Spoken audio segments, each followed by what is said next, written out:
All right, joining me now to discuss BTC price and other Bitcoin news is our Week in Review panel. We've got CoinDesk Managing Editor of Technology, Christy Harkin in Toronto, and Managing Editor of Markets, Brad Cowan in Austin. Hello there, Brad and Christy. Happy Friday. Hi, hey, Christine. Happy Friday. Welcome back. Good to see you, Friday crew. All right, Brad, taking a look at the markets right now.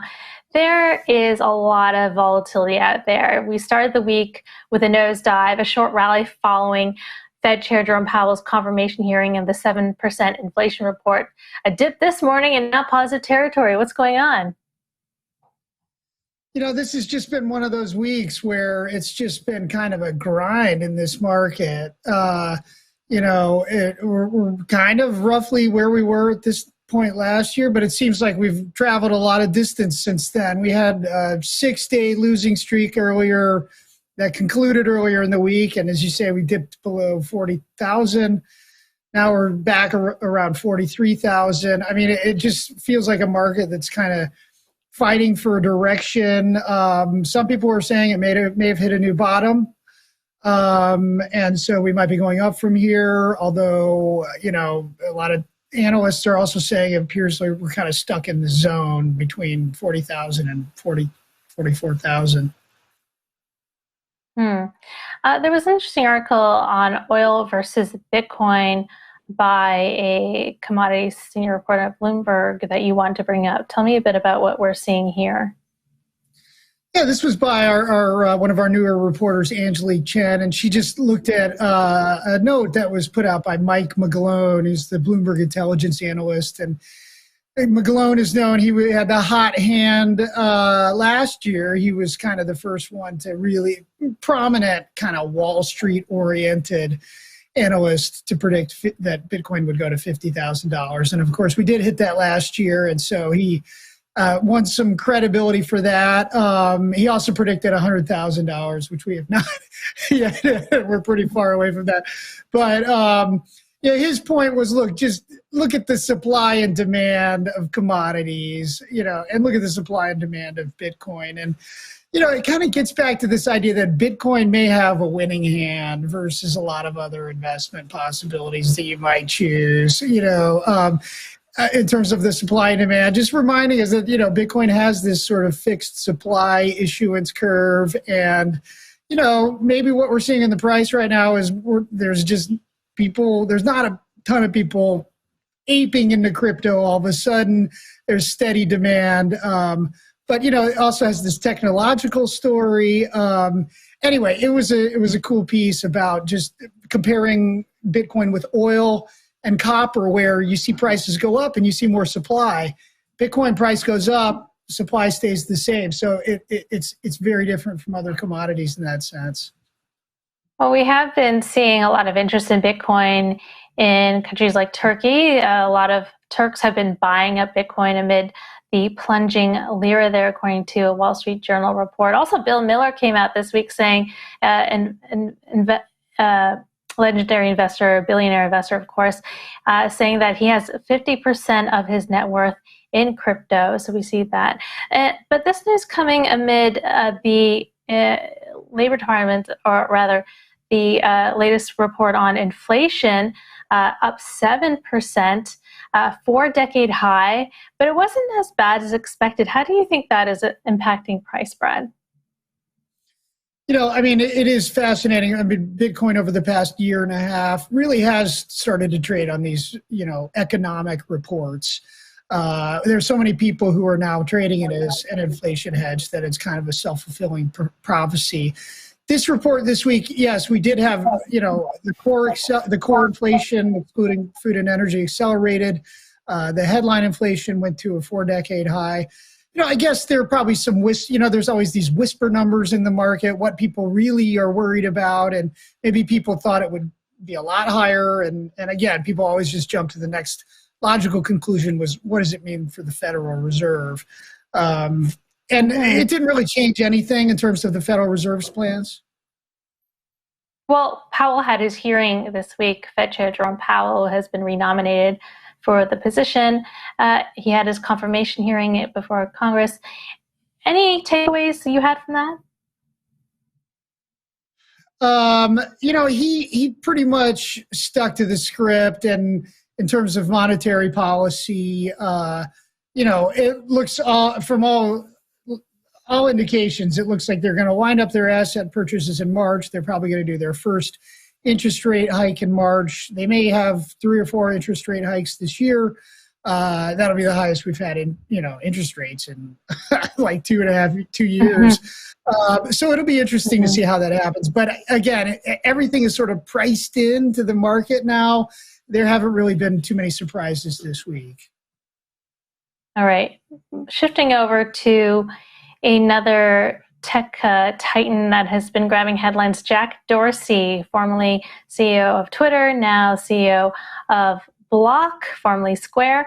So, Christy, Jack has been proposing a nonprofit Bitcoin legal defense fund for developers on Twitter. We have one of his emails that was tweeted out. What is going on here? So we've talked about this in the past, how there has been a bit of let's say, an attack on some of the Bitcoin core developers from our friend Craig Wright and his Tulip Trading Company and the law firm Ontier LLP, the firm that represents his Tulip Trading Company.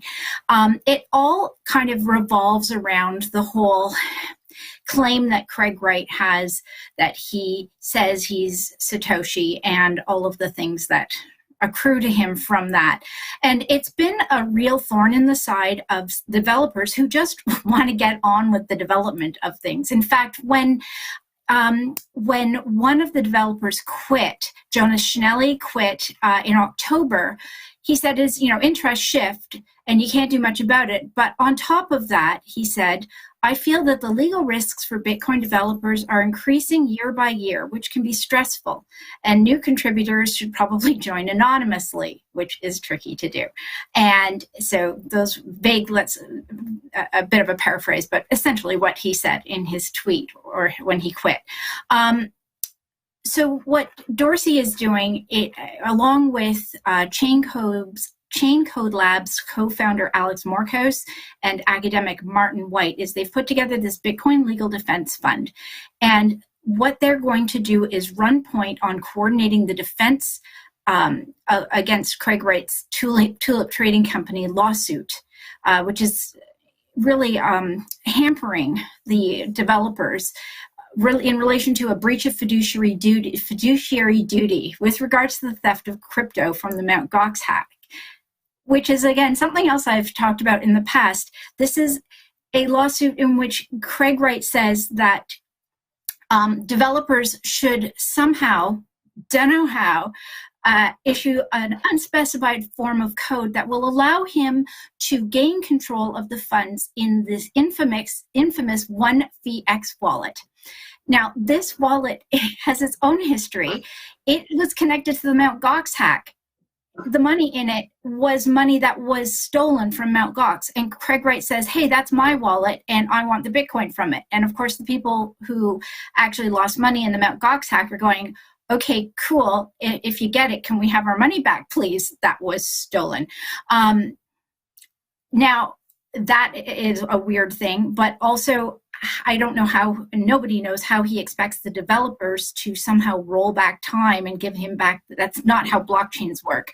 And they'd have to fork it and then convince everybody that Craig Wright's new fork of Bitcoin is the real Bitcoin. And that's just not how things work. So, but it ties up the developers' time and money in order to have to defend against this. And that is one of the lawsuits that Dorsey's new group is going to be supporting the developers in their fight. Well, I've been really impressed by Jack Dorsey's passion in the Bitcoin space and trying to identify the pain points and try to figure out ways to improve or alleviate those difficulties. Another one is I see that the Block is going to build open source Bitcoin mining. What exactly does that Block. mean? Not the Block. Let's be careful there.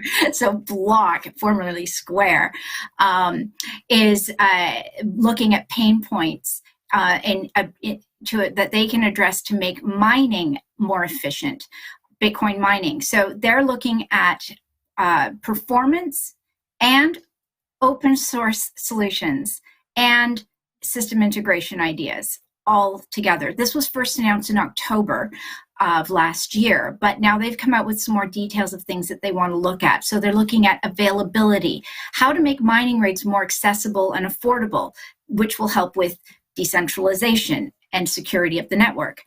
How to make a better mining rig. Mining rigs are notoriously prone to breaking down. They get full of dust, they get overheated. So let's make them more durable and more, of course, energy efficient.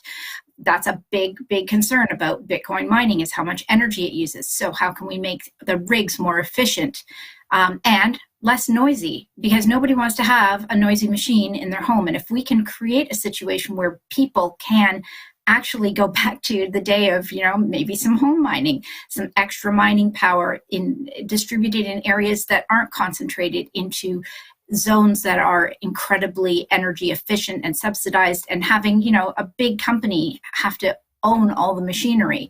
That's not great for decentralization. So he's looking at ways to improve that situation, and that can only be a good thing for Bitcoin. Right, Jack has been very adamant about making sure that Web3 is decentralized, so it makes sense. And that tweet we just showed you was from Thomas Templeton, who is the Block's general manager for hardware, just making that announcement that they are looking to build a Bitcoin mining system that is open source.